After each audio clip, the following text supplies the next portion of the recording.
Hello everyone. I hope आप सभी अच्छे से होंगे एंड आई होप कि आप सबकी प्रिपरेशन अच्छे से जा रही होगी और मेरे वीडियो से आपकी हेल्प हो रही होगी। तो अगर आप मेरी चैनल पे नए हैं तो मैं आपको बताना चाहती हूँ कि मेरे चैनल को आप सब्सक्राइब कर सकते हैं।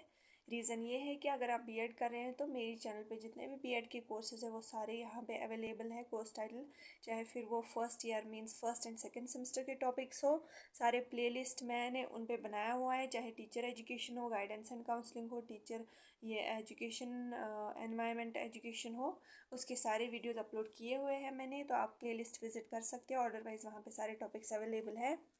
तो ये सेकेंड ईयर के टॉपिक्स मैं प्लेलिस्ट में ऐड कर रही हूँ, आप उसके लिए भी प्लेलिस्ट विजिट कर सकते हैं। तो चलिए आज का टॉपिक स्टार्ट करते हैं from the course title peace and value education. उसमें हमने कुछ टॉपिक्स अपलोड किए हैं, प्लेलिस्ट आप विजिट कर सकते हैं, namely peace and value education. तो चलिए टॉपिक स्टार्ट करते हैं, that is challenges to peace. Challenges to peace मतलब अमन तो होगा कहीं पे, लेकिन कुछ ऐसी चीज़ें हैं जो रुकावट डाल देती है, जो उस चीज़ को होने से रोकती है।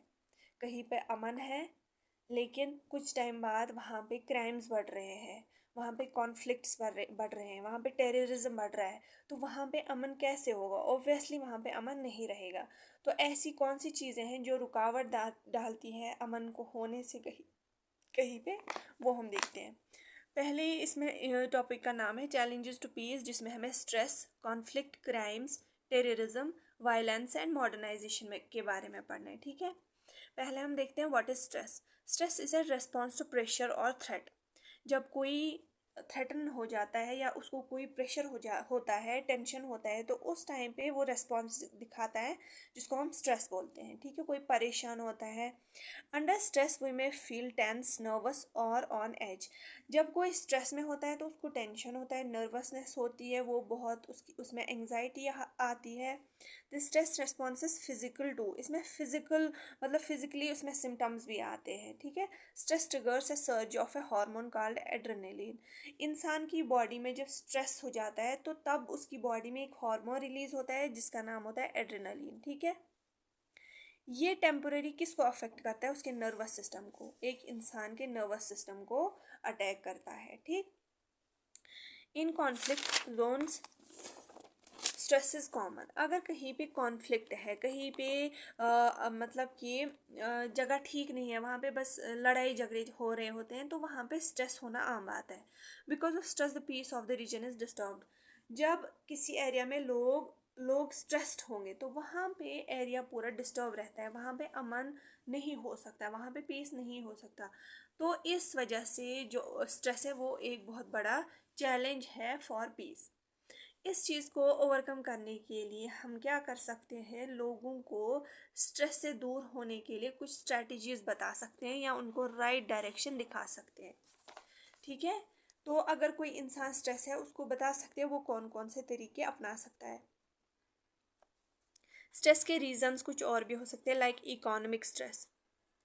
किसी जगह अनएम्प्लॉयमेंट है, ठीक है, वहाँ पे लोगों को एम्प्लॉयमेंट नहीं मिल रही है।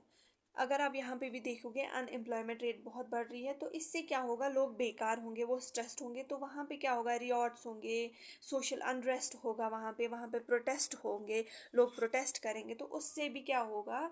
वहाँ पे पीस जो है वो डिस्टर्ब होगा। मेंटल इश्यूज भी ये एक रीज़न था। दूसरा मेंटल इश्यूज, किसी को मेंटल हेल्थ प्रॉब्लम भी होती है, जैसे अर्बन एरियाज़ में जो है रहने का कॉस्ट बहुत ज़्यादा होता है, या वहाँ पे मार्केट में चीज़ें बहुत ही ज़्यादा प्राइसी होती हैं, तो वहाँ पे क्या हो सकता है? स्ट्रेस जनरेट हो सकता है, उससे क्या होगा? लड़ाई झगड़े होंगे या डोमेस्टिक वायलेंस हो गए, घरों में मारपीट होना स्टार्ट होगा, तो उससे क्या होगा? पीस डिस्टर्ब्ड होगा। Second is conflict. Conflict is another challenge for peace. Conflict refers to some form of friction. Friction कहीं पे होगी, disagreement कहीं पे होगी, discord arising within a group means कि दो ग्रुप है, group A and group B. एक ग्रुप बोल रहा है कुछ और करने को, बी उसको अपोज कर रहा है, उसको क्रिटिसाइज कर रहा है, नहीं हम नहीं मानेंगे, तो वहाँ पे कॉन्फ्लिक्ट अराइज होता है। ठीक, जब विदिन अ ग्रुप कोई चीज़ ये सब होगा कॉन्फ्लिक्ट, तो उसको बोलते हैं इंट्रा ग्रुप कॉन्फ्लिक्ट। जब दो ग्रुप्स या मोर देन टू ग्रुप्स में ये कॉन्फ्लिक्ट अराइज होगा तो उसको इंटर ग्रुप बोलते हैं, इंटर ग्रुप कॉन्फ्लिक्ट। तो कॉन्फ्लिक्ट में क्या होता है? मीन्स अगर आप देखोगे रुवांडान, रुवेंडॉन या वेंडॉन, वेंडॉन जेनोसाइड जो 1994 में हुआ था, वहाँ पे बहुत ही ज़्यादा कम्युनिटीज़ के बीच में वायलेंस हुआ था। तो उसकी वजह से क्या हुआ था, जो है, ठीक है, वहाँ पे बहुत ही ज़्यादा दंगे फसाद हुए थे। तो उससे 8 लाख पीपल जो है उनकी डेथ हुई थी। तो ये है एथनिक कॉन्फ्लिक्ट हुआ था वहाँ पे। दूसरा पॉलिटिकल कॉन्फ्लिक्ट, मीन्स कि दो पॉलिटिकल ग्रुप्स में वहाँ पे, या गवर्नमेंटल जो है, गवर्नमेंट के बीच में जो है कॉन्फ्लिक्ट कोई अराइज होगा तो उससे क्या होगा, लॉस ऑफ लाइफ होगी। तो वो हो गया पॉलिटिकल कॉन्फ्लिक्ट। ठीक है। तो ये थे कॉन्फ्लिक्ट का जो है पर्सपेक्टिव से हमने समझा कि जो एक चैलेंज एक्ट करता है फॉर पीस, मतलब ये अमन को डिस्टर्ब करता है। Next is crime. तो क्राइम क्या होता है, जब कहीं पे कोई अनलॉफुल एक्ट किया करेंगे, मतलब कि जो बिल्कुल ही लॉ के ऑपोजिट कोई चीज़ करेगा जो पनिशेबल होगा, मतलब अगर वो चीज़ करेगा उसको सज़ा मिलेगी, तो वो होता है क्राइम। तो क्राइम में क्या क्या आता है, मर्डर आता है, रेप आता है, थेफ्ट मतलब कोई चोरी करता है, चाइल्ड अब्यूज़ बच्चों को अब्यूज़ करता है, उनके साथ कोई भी थ्रेटन करता है बच्चों को, या उनके साथ या मतलब उनको मजदूरी भेजता है, मजदूरी करने भेजता है। तो ये सारे आते हैं क्राइम में। जब ऐसी चीज़ें सोसाइटी में होगी, किसी एरिया में होगी, तो वहाँ पे पीस बिल्कुल भी नहीं होगा। या दूसरा होता है गैंग वायलेंस। गैंग वायलेंस, अगर आप देखोगे सिटीज़ लाइक शिकागो, वहाँ पे गैंग गैंग रिलेटेड क्राइम्स बहुत ज़्यादा हाई लेवल पे हैं। वहाँ पे मर्डर रेट्स हाई है। ठीक है। वहाँ पे इंस्टेबिलिटी है नेबरहुड्स में, वहाँ पे बहुत ही फेयर एनवायरनमेंट है शिकागो में। तो ये है गैंग वायलेंस, ये भी एक किस्म का क्राइम है। Next is human trafficking. इसमें आप लिखोगे human trafficking, TRAFFICKING। Human trafficking में क्या किया जाता है, वर्ल्ड वाइड कुछ ग्रुप ऑफ लोगों को दूसरे एरिया में ट्रेड किया जाता है, उनके विल के बगैर उनको किडनैप करके दूसरे एरिया में भेजा जाता है। वहाँ पे उनकी मजदूरी कराई जाती है, उनसे भीख मंगाई जाती है, या और भी कोई जो है बैड पर्पस के लिए यूज़ किया जाता है इंसानों को, तो उसको बोलते हैं ह्यूमन ट्रैफिकिंग। तो ये भी एक क्राइम है। जब ऐसी चीज़ें होंगी तो वहाँ पे भी पीस नहीं होगा उस जगह में। Next is terrorism. टेररिज्म जो है एक्सट्रीम फॉर्म ऑफ इंटॉलरेंस है, विच इज़ ग्रेटेस्ट चैलेंज। ये एक ग्रेटेस्ट चैलेंज है किसी भी एरिया में। टेररिज्म का मतलब है क्या मतलब है, एक्ट टू क्रिएट फेयर, मतलब कि डर पैदा करना। किस चीज़ के लिए, कोई चीज, कोई स्पेसिफिक गोल पाने के लिए, मतलब वो चाहते हैं हम कोई चीज़ अचीव करें, उस चीज़ के लिए वो क्या करते हैं, लोगों में क्या करते हैं, इंटेंशनली, मतलब कि मतलब उनको पता होता है कि हमें यहाँ पे डर पैदा करना है लोगों में। तो उससे क्या होता है, टारगेट करते हैं वो किनको, सिविलियंस को। सिविलियंस वहाँ पे जो लोग हैं, लोकल लोग होते हैं, उनमें डर पैदा करते हैं। ठीक, ये एक प्लान्ड वायलेंस होता है। यहाँ पे प्रॉपरली प्लान किया जाता है लोगों को डराने का। तो ये भी एक बहुत बड़ा चैलेंज है। ठीक है। Next is violence. Violence is defined by the World Health Organization as a intentional use of physical force और पावर। मतलब कि अपने पावर का यूज़ करना या फिजिकल फोर्स करना यूज़, मतलब गन वगैरह यूज़ करना, बॉम्ब यूज़ करना, तो उसको बोला जाता है वायलेंस। ठीक है। तो किसी भी पर्सन को, किसी भी कम्युनिटी को थ्रेट करना, किसी भी कम्युनिटी को फिजिकली हार्म करना, उसको बोला जाता है वायलेंस। उससे क्या होता है, रिजल्टिंग इन इंजरी। इंजरी होती है, लोग ज़ख्मी होते हैं, डेथ होती है उनकी। साइकोलॉजिकली उनके दिमाग पे बहुत ज़्यादा असर पड़ता है। डेवलपमेंट में वहाँ पे असर पड़ता है, वो एरिया डेवलप नहीं हो पाता है। तो इससे क्या होता है, एक वायलेंस का मतलब माहौल क्रिएट होता है। ठीक है। तो इस चीज़ में जब भी कहीं एरिया में, कुछ एरिया, किसी एरिया में ऐसा हो रहा हो, तो हमें एजुकेशन प्रोवाइड करनी चाहिए। इसीलिए हमने पीस एजुकेशन जो है वो इंक्लूड किया है करिकुलम में। Next is modernisation. मॉडर्नाइजेशन क्या होता है, जहाँ पे हमें पता है कि जो वर्ल्ड है वो रैपिड मॉडर्नाइजेशन की तरफ जा रहा है। ठीक है।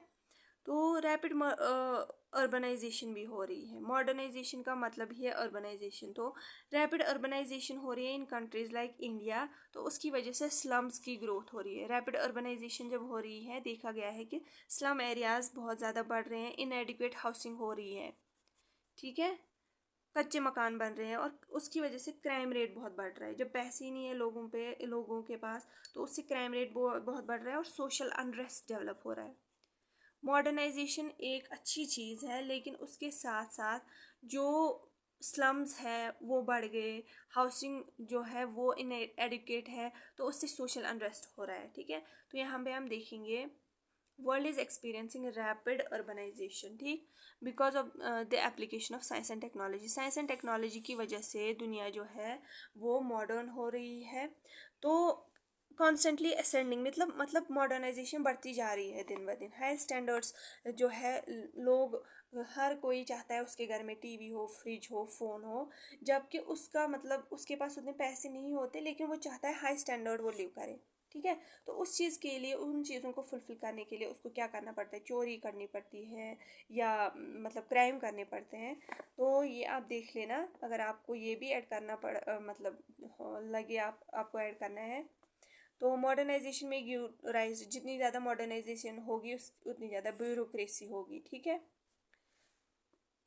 तो इस चीज़ के लिए, इन चीज़ों को ओवरकम करने के लिए पीस एजुकेशन बहुत ज़रूरी है।